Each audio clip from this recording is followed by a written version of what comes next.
Assalamualaikum warahmatullahi wabarakatuh. Pada video ini saya akan membahas materi sudut, garis, dan bidang yang merupakan materi matematika wajib kelas 12. Yang pertama adalah sudut antara dua garis. Nah, sudut antara dua garis yang berpotongan. Jadi di sini ada dua sudut antara dua garis yang berpotongan dan sudut antara dua garis yang bersilangan. Untuk yang pertama adalah sudut antara dua garis yang berpotongan. Dua garis dikatakan berpotongan jika kedua garis terletak pada satu bidang atau pada bidang yang sama dan kedua garis hanya mempunyai satu titik persekutuan. Kita lihat pada gambar 1, garis G, ini garis G, dan garis H itu berpotongan di titik P. Nah, di sini. Kemudian dia berada pada satu bidang, yaitu bidang alfa. Sudut antara dua garis yang berpotongan adalah sudut lancip yang terbentuk oleh kedua garis tersebut. Sehingga ini adalah sudut yang terbentuk di sini. Sekarang yang kedua, sudut antara dua garis yang bersilangan. Nah, gambar 2, garis G dan garis K itu bersilangan. Di sini ada garis G, kemudian ada garis K ini. Garis K itu terletak pada bidang alfa, sementara garis G itu menembus bidang alfa di titik P. Nah, di sini dia menembus, dia tidak berada pada bidang alfa, tetapi dia menembus bidang alfa, sementara garis K itu berada pada bidang alfa. Sehingga kemudian garis G dan garis K itu kita katakan bersilangan. Nah, bagaimana cara kita menentukan sudutnya? Karena di sini kan garis K dan garis K dan garis G itu kan tidak mempunyai titik potong, sehingga tidak bisa secara langsung kita tentukan sudutnya. Nah, sudut antara garis K dan garis G yang bersilangan yaitu sudut lancip yang terbentuk oleh garis G dan garis K aksen, di mana garis K aksen itu sejajar garis K dan memotong garis G. Nah, di sini dapat kita katakan bahwa untuk membuat sudut antara garis G dan garis K, maka garis K ini dapat kita geser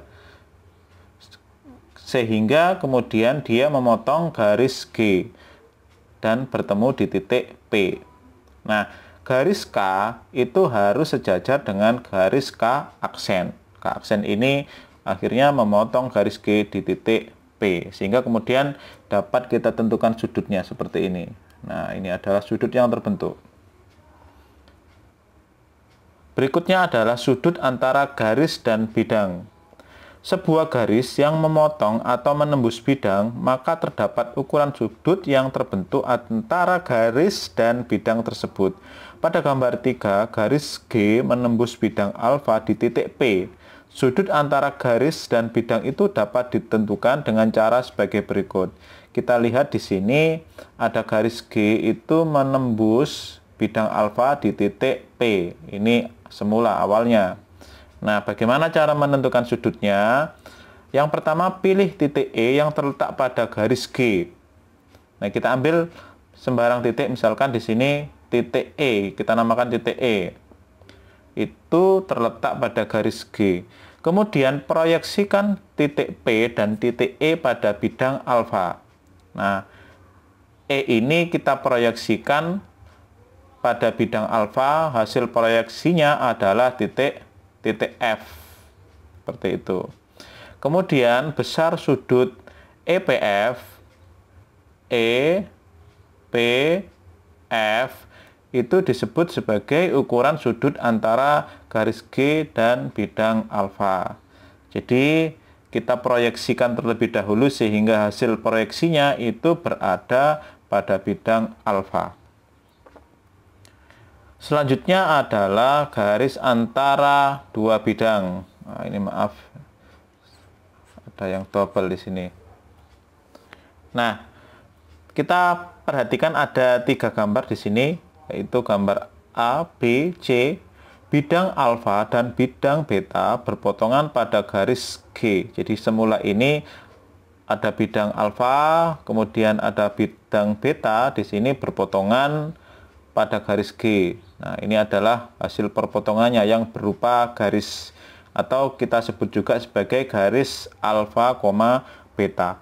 Ada 2 cara menentukan besar sudut antara kedua bidang tersebut. Cara 1, pilih titik Q yang terletak pada bidang alfa. Jadi di sini kita pilih titik Q, kemudian tarik garis tegak lurus melalui Q. Nah, di sini kita tarik dari Q ini sehingga kemudian kita peroleh Q1. Kemudian tarik garis Q1, Q1T tegak lurus dengan garis alfa, beta. Nah, di sini ini TQ1 tentu saja akan tegak lurus dengan garis ini. Nah, tegak lurus ini. Selanjutnya hubungkan titik Q dan titik T. Kita hubungkan titik Q dan titik T seperti ini sehingga dia kemudian akan membentuk segitiga TQ1Q yang siku-siku di titik Q1, sehingga kemudian ini adalah sudut yang terbentuk. Atau cara yang kedua, pilih titik T yang terletak pada garis alfa, beta. Nah, ini kita pilih titik T di sini. Kemudian pada bidang beta itu yang ke atas, dibuat garis N yang tegak lurus garis A, B. Nah, ini adalah garis N, dia tegak lurus dengan bidang alfa atau tegak lurus juga dengan garis A, B. Kemudian yang C, pada bidang alfa dibuat garis M. Nah, seperti ini, ada garis M tegak lurus juga terhadap garis A, B melalui T, sehingga diperoleh sudut QTS. Nah, ini adalah sudut yang terbentuk, sudut QTS. Untuk memantapkan pemahaman adik-adik sekalian, sekarang kita akan menentukan sudut antar rusuk dan bidang pada kubus. Lengkapilah titik-titik berikut dengan teliti dan benar. Diketahui kubus A, B, C, D, E, F, G, H mempunyai panjang rusuk 8 cm. Panjang rusuknya 8 cm. Ini saya ganti dulu pennya. Nah, kalau panjang rusuknya 8 cm, maka panjang diagonal sisinya adalah 8/2. Kemudian panjang diagonal ruangnya adalah 8/3. Kemudian sudut antara dua garis yang berpotongan. Perhatikan gambar kubus yang pertama, yang ini. Rusuk AB dan rusuk AE itu berpotongan di titik apa? Ini rusuk AB, kemudian ada rusuk AE. Nah, rusuk AE ini dia berpotongan di titik A. Sudut antara kedua rusuk yaitu sudut apa? Sudut antara rusuk AB dan rusuk AE adalah sudut BAE atau EAB, boleh aja ya. Nah, di sini sudut EAB atau dapat ditulis juga sudut BAE. Yang penting A-nya itu ada di tengah karena di sini sudutnya berada pada titik sudut A. Nah, besar sudut EAB adalah 90 derajat. Kenapa 90 derajat? Karena garis AB itu tegak lurus dengan AE. Dengan demikian, besar sudut antara rusuk AB dan rusuk AE adalah 90 derajat. Oke, sekarang yang B. besar sudut antara rusuk BG dan rusuk CG. Jadi ini yang ditanyakan, berapa besar sudut antara rusuk BG dan rusuk CG. Ini BG merupakan diagonal bidang, kemudian rusuk CG. Nah, rusuk CG seperti ini. Berpotongan di titik apa? Di titik G. Sudut antara kedua rusuk yaitu sudut BGC atau CGB boleh. Jadi di sini yang penting G-nya ada di tengah. Karena sudut yang dimaksud adalah sudut G. Nah, di sini saya tulis BGC. Besar sudut BGC adalah berapa? Nah, kalau kita perhatikan di sini BG itu kan merupakan diagonal bidang yang membagi persegi BCFG menjadi dua bagian yang sama secara simetris ini, maka sudutnya juga dibagi dua. Jadi sudut CGF itu sudutnya kan 90 derajat. Maka sudut BGC 90 kita bagi dengan 2, yaitu 45 derajat. Nah, dengan demikian besar sudut antara rusuk BG dan rusuk CG adalah 45 derajat. Next. Sekarang sudut antara dua garis yang bersilangan. Besar sudut antara diagonal AF dan rusuk GH. Ini AF berada pada bidang ABFE. Sementara GH itu berada pada bidang CDHG. Nah, karena di sini dia tidak berada pada bidang yang sama, kemudian tidak sejajar, maka kita sebut garis AF dan GH itu bersilangan. Diagonal AF terletak pada bidang ABFE, kemudian buat garis sejajar dengan rusuk GH. Misalkan misalkan ruas garis EF. Nah, ini kan GH kan ini. Dia pada bidang CDHG, maka kemudian GH ini harus istilahnya kita pertemukan dengan garis AF.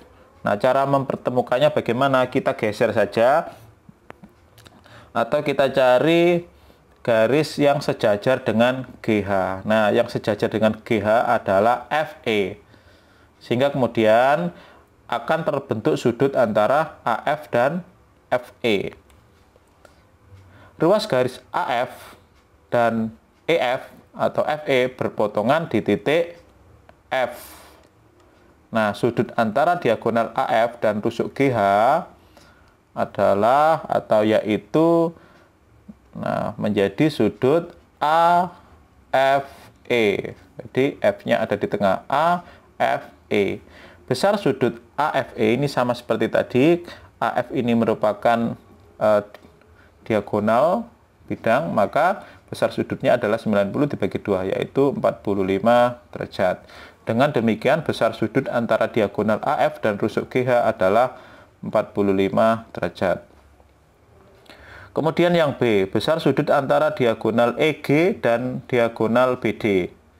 Ini EG ke sini, kemudian BD. BD di sini BD. Nah, ini adalah BD. Diagonal EG itu terletak pada bidang EFGH. Sehingga kemudian antara EG dan BD itu saling bersilangan karena dia berada pada dua bidang yang berbeda dan kedua garis ini tidak sejajar. Nah, caranya seperti tadi, yang A, kita buat ruas garis sejajar dengan diagonal BD. Nah, maka garisnya adalah ruas garis FH. Jadi kita pertemukan, istilahnya kita pertemukan pada bidang yang sama. Kemudian ruas garis EG dan FH itu berpotongan di titik O. Sudut antara EG dan diagonal FH yaitu sudut FOG. FOG. Bisa juga EOH gitu ya. Sama nanti. Maka besar sudut FOG adalah, kita perhatikan di sini. Di sini segini itu kan satu lingkaran penuh ya. Nah, kemudian besar sudut ini itu kan sama. Sehingga FOG berarti 360 kita bagi dengan 4. Kita bagi dengan 4 sehingga kita peroleh 45 derajat. Nah, dengan demikian besar sudut antara diagonal EG dan BD itu adalah 45 derajat. Sekarang kita ke soal yang ketiga. Sudut antara garis dan bidang. Besar sudut antara AE dan bidang ABCD. AE, nah ini adalah AE, kemudian pada bidang ABCD atau alas dari kubus. Rusuk AE itu menembus bidang ABCD. AE menembus bidang ABCD di mana? Di titik A. Nah, sudut antara rusuk AE dan bidang ABCD yaitu sudut BAE. Nah, kemudian rusuk AE itu tegak lurus dengan rusuk apa? Rusuk AB. Karena tegak lurus sehingga besar sudut EAB adalah 90 derajat. Dengan demikian, besar sudut antara rusuk AE dan bidang ABCD adalah 90 derajat. Berikutnya, besar sudut antara rusuk AB dan bidang BDHF. Ini AB, nah bidang BDHF-nya ini BDHF. Nah, bidang seperti ini. Saya gambar aja, saya arsir. Nah, seperti ini. Nah,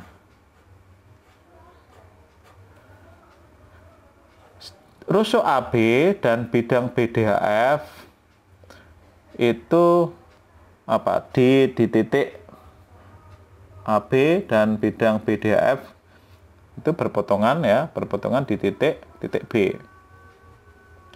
Proyeksikan titik A dan titik B pada bidang BDHF. Jadi A ini kita proyeksikan.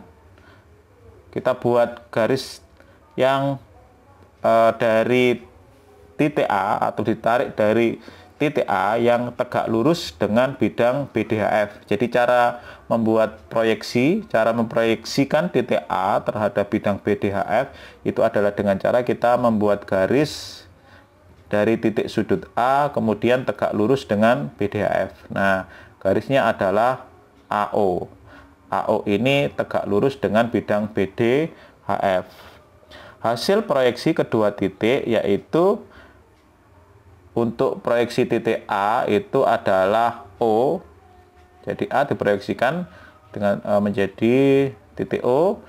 Nah, titik B diproyeksikan ya tetap karena B itu sudah berada pada bidang BDHF. Jadi di sini titik B. Sudut antara rusuk AB dan bidang BDHF yaitu sudut ABO. Nah, karena sudutnya di sini ya. Nah, ini sudutnya. Besar sudut ABO berapa kira-kira? Besar sudut ABO adalah ini ABC dibagi dengan 2. Berarti besar sudutnya adalah 45 derajat. Dengan demikian besar sudut rusuk AB dan bidang BDHF adalah 45 derajat. Sekarang sudut antara dua bidang. Besar sudut antara bidang ADHE dan bidang EFGH. ADHE dan bidang apa? EFGH. Nah, di sini antara ADHE dan bidang apa EFGH itu berpotongan pada rusuk EH. buat titik T yang terletak pada ruas garis EH, ini titik T. Tarik garis TQ. Nah, ini TQ ke sini, tegak lurus dengan EH. Kemudian tarik garis TQ tegak lurus dengan EH pada bidang ADHE. Tarik garis TP tegak lurus dengan EH pada bidang EFGH. Sudut antara bidang ADHE dan bidang EFGH yaitu sudut, akhirnya kan diwakili oleh garis ini kan, TQ dan TP. Sehingga sudutnya adalah PTQ. Besar sudut PTQ karena TQ itu tegak lurus dengan TP, sudutnya di sini, maka besar sudutnya adalah 90 derajat. Dengan demikian, besar sudut bidang ADHE dan bidang EFGH adalah 90 derajat. Kemudian, besar sudut antara bidang ABFE dan bidang CDEF. ABFE. Dan bidang CDEF. Nah, seperti itu. Kedua bidang ini berpotongan pada rusuk apa? Rusuk EF.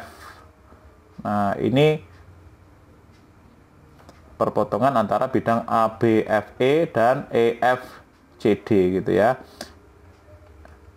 Kemudian buat titik T yang terletak pada ruas garis EF, tarik garis TP yang tegak lurus dengan EF.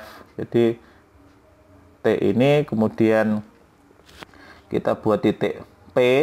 Nah, kita buat garis TP yang tegak lurus dengan EF pada bidang ABFE.